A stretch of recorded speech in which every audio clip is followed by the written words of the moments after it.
ওলামা একরাম এখন ঐক্যবদ্ধ। আমার ভাই রেজাউল করিম আপনার নামে মামলা দেবেন আর আমরা বসে থাকবো, এমন নয়।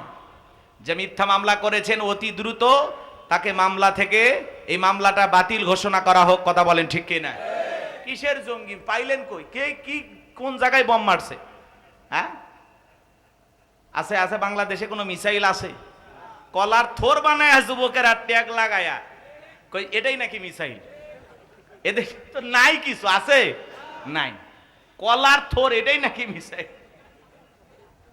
তাই সেই দেশের মানুষকে আপনারা জঙ্গি লাগানো, হুজুরেরা জঙ্গি হইল কবে? বন্দি করবেন, মিথ্যা মামলা হামলা দেবেন, এই দিন চলে গেছে। কথা বলেন ঠিক কিনা? আল্লাহ যেন এই জাতির মানুষকে হেদায়েত দান করেন। হ্যাঁ কি পাইছেন এগুলো? এই জন্য আমরা বলতেছি সেই জঙ্গির পরিচালকেরা দেশে নাই, খামাকা নতুন করে জঙ্গি আবিষ্কার করবেন না, ভালো হয়ে যান। এই মামলা অতি দ্রুত বাতিল ঘোষণা করা হোক। কথা বলেন ঠিক কিনা? আগে দেখেন, তদন্ত করেন, তারপরে তো মামলা নেবেন। একটু কোরআনের হক কথা বলে, ভারতের বিরুদ্ধে কথা বলে, সহ্য হয় না। রয়ের দালালি করতে যায় জঙ্গির ট্যাগ লাগায় আলেমদের বিরুদ্ধে মামলা দেবেন, অত সহজ হবে না। কথা বলে ঠিক কিনা? আমরা গুম হতে রাজি আছি, নির্যাতন জুলুম সহ্য করতে রাজি আছি, কিন্তু কোনো জালেমের কাছে মাথা নত করতে রাজি নাই। কথা বলেন ঠিক কিনা? সম্মানিত ভাইয়েরা আমার, দিল দিয়া কথাগুলো বোঝার চেষ্টা করবেন বাজান। আমি গুনাহগার যে কথা বলতে চাচ্ছিলাম, আপনারা কি কষ্ট পাচ্ছেন আমার কথায়? মন খারাপ করতেছেন বাজান? কথা ভুলে গেলে চলবে না, আমি কি কথা বলতেছিলাম মনে রাখবেন। এইবার আবু জেহেল সাঙ্গ পাঙ্গ ক্যাডার মাস্তান সঙ্গে নিয়ে ওমায়ের বাড়িতে হাজির হয়ে গেল। বেলালকে ডাইকে বলে, বেলাল এই দিগায়, এসব কি শুনছে বেলাল? তুমি নাকি কালেমা পড়ে মুসলমান হয়েছ। হযরতে বেলাল রাদিয়াল্লাহু তাআলা ডেকে বলেন, যা শুনেছেন সত্য, নবীজির হাতে হাত রেখে আমি কালেমা পড়ে মুসলমান হয়েছি। আবু জেহেল ডেকে বলে, বেলাল তোমারে আমি অনেক মহাব্বত করি, পার্সোনাল ভাবে ভালোবাসি। বেলাল তুমি যদি চাও উটদম বা ছাগলের মালিক বানায় দেব, থাকার জন্য ভালো ঘর বাড়ি বানায় দেব, ব্যবসা বাণিজ্য যদি করতে চাও দেড়হাম টাকা পয়সা যা লাগে দেব। বেলাল তুমি চাইতে দেরি, তোমার চাহিদাটা পূরণ করতে আমরা দেরি করব না। হযরতে বেলাল ডেকে বলে, আবু জেহেল রে, দুনিয়ার সব সম্পদ যদি আমি বেলালকে দিতে চাও, দুনিয়ার সব সম্পদ ছাড়তে রাজি, কিন্তু বিশ্ব নবীর কালেমা ছাড়তে রাজি নাই। বলেন আল্লাহু আকবার। বেলালের মতো যারা খাঁটি ইমানদার, এদেরকে টাকা দিয়ে কেনা যায় না, কিন্তু মুনাফিক মার্কা মুসলমান যারা টাকার কাছে বিক্রি হয়, তারা টাকা পাইলে বাতিলের পা চাটা গোলাম হয়ে যায়। কথা বলে, টাকার বান্ডিল যেই দিকে, টাকা যেই দিকে, ওদের ফতুয়া সেই দিকে। টাকার জোরে ফতুয়া ঘোরে। দেখেন নাই বিগত সরকারে যারা পাঁচাটা গোলাম ছিল, দাড়ি টুপিওয়ালা আলেম ছিল, এক প্যাকেট বিরিয়ানি পায় কয় ম্যাডাম আপনি জান্নাতি। এতগুলো মানুষ মরল শাপলা চত্বরে রাতের আধারে, আলেমদেরকে যারা হত্যা করলো এরা নাকি জান্নাতি। শয়তান এই কথা বিশ্বাস করবে? জোরে বলেন। টাকা পাইলে বাতিলের পাঁচাটা গোলাম হয়ে যায়, আছে না? টাকার জোরে ফতুয়া করে, টাকা পাইলে ফতুয়া মুহূর্তে পাল্টে দে, আছে না নাই? সম্মানিত ভাইয়েরা আমার, এই জন্য মুনাফিক মার্কা মুসলমান যারা টাকার কাছে ঈমান আমল বিক্রি করবে, তারা বেলালের উত্তরসূরি যারা হাসতে হাসতে ফাঁসির মঞ্চে ঝুলবে, তবু জালেমের কাছে মাথা নত করবে না। হযরতে বেলালের কথা শোনার পরে আবু জেহেল ডেকে বলে, বেলাল সোজা আঙ্গুলে ঘিউ না উঠলে আঙ্গুল একটু বাঁকা করা লাগবে। এই কথা বলে যুবকদের লেলিয়ে দিল, চাবুক দিয়ে পিটাও। হযরত বেলালকে চাবুক দিয়ে পিটানো হলো। এরা যত জোরে চাবুক দিয়ে আঘাত করে, বেলাল তত জোরে কালেমার জিকির করে। চাবুক দিয়ে পিটাইতে পিটাইতে কালো চামড়া গুলো ফেটে রক্ত ঝরা শুরু হয়ে গেল। আবু জেহেল ডেকে বলে, বেলাল মারতে মারতে চামড়া ফেটে রক্ত ঝরা শুরু হয়ে গেল, এরপরে কি নবী মুহাম্মাদের কালেমা ত্যাগ করবি না? হযরতে বেলাল ডেকে বলে, আবু জেহেল রে, মারতে মারতে যদি মেরেও ফেলে দাও, জীবনটা দিতে রাজি, নবীজির কালেমা ছাড়তে রাজি নাই। এইবার আবু জেহেল ডেকে বলে, এ যুবকের দল, বেলালের পায়ে রশি লাগাও। হযরতে বেলালের পায়ে রশি লাগানো হলো, উঠের পায়ের সঙ্গে বাঁধা হলো। উত্তপ্ত মরুভূমির গরম বালিতে ছেঁচড়াইয়া ছেঁচড়াই নে ঘোরা গলু, বাবলা গাছের কাটাগুলো জিব্বার ভিতরে পেরেকের মতো মারা গেল। আরবের বালিগুলো এত গরম বাজান, চাল দিলে মুড়ি হয়ে যায়, এত উত্তপ্ত গরম বালি ছিল। হযরতে বেলালকে চাবুক দিয়ে আঘাত করে পায়রশি লাগাইয়া ছেঁচড়ায় ছেঁচড়ানে করে বাবলা গাছের কাঁটাগুলো জিহ্বার ভিতরে পেরেকের মতো মারে। বিকেল বেলা নিয়ে এসে বলে, বেলাল চাবুক দিয়ে পিটাইলাম, পায়রশি লাগাইয়া নিয়ে ঘুরলাম, এত নির্যাতন জুলুম করা হলো রে বেলাল, তবুও কি নবী মুহাম্মাদের কালেমা ছাড়বি না?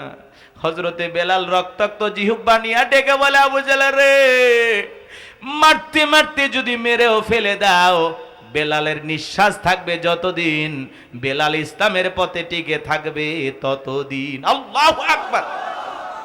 এইবার আবু জাহেল ডেকে বলে, এ যুবকের দল, কয়েকজন যুবক মিলে বিশাল বড় একটা পাথর নিয়ে এসে বেলালের বুকের উপরে চাপায়া দাও। তাই করা হলো, বড় একটা পাথর নিয়ে এসে বেলালের বুকের উপরে চাপায়া দেওয়া হলো। আবু জাহেল মনে করলো পাথরের চাপার আঘাতে বেলাল মারা যাবে। এই কথা ভেবে কাফেরা চলে গেল। রক্তাক্ত জিহ্বানি হযরতে বেলাল, বিশাল বড় পাথর, এরপরেও জিহ্বা নাড়াইয়া জিকির করে কা। আপনাকে আমাকে জিকিরি করার জন্য কেউ মারে না, ধমক দেয় না, পিটাই না, তবু আমরা কপাল পরা আল্লাহর জিকিরি করি না। এ বাজান, হাদিস শরীফের ভিতরে আসছে, বিশ্বনবী বলেছেন, যার জিহ্বাটা আল্লাহর জিকিরে তরুতাজা থাকে, আল্লাহর জিকিরে ভিজা থাকে, ওই জিহ্বাওয়ালা মানুষ কোনোদিন জাহান্নামের আগুনে জ্বলবে না। বলুন সুবহানাল্লাহ। এজন্য বাজান সব সময় আল্লাহর জিকিরি করবেন, লা ইলাহা ইল্লাল্লাহ, সুবহানাল্লাহ, আলহামদুলিল্লাহ, আল্লাহু আকবার। সব সময় মালিকের জিকিরি করবেন। ফাযকুরুনি আযকুরুকুম ওয়াশকুরুলি ওয়ালা তাকফুরুন। তোমরা আমারে স্মরণ করো, আমি আল্লাহ তোমাদেরকে স্মরণ করব। কৃতজ্ঞতা প্রকাশ করো, অকৃতজ্ঞ হইও না। হাটে বাজে মাঝে খেজে যেখানেই থাকেন না কেন আল্লাহর জিকিরি করেন। জিকিরি করার জন্য আলাদা সময় লাগে না বাজান। জমিতে কাজ করতে করতে আল্লাহর জিকিরি করা যায়, দোকানদারি করতে করতে আল্লাহর জিকিরি করা যায়, রিক্সা ভ্যান চালাইতে চালাইতে জিকিরি করা যায়।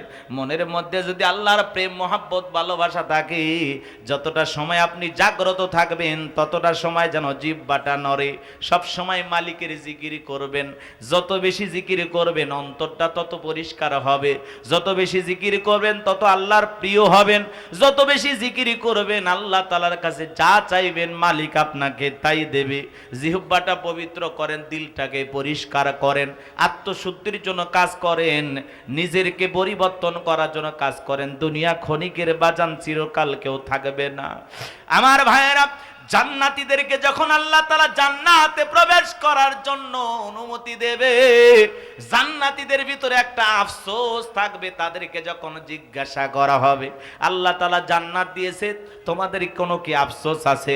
জান্নাতীরা বলবে, আমাদের একটাই আফসোস, দুনিয়াতে থাকা অবস্থায় যদি বেশি বেশি আল্লাহর জিকিরি করতে পারতাম, আল্লাহকে স্মরণ করতে পারতাম, তাহলে জান্নাতে আমার স্থানটা আরো বেশি উঁচুতে হইতো।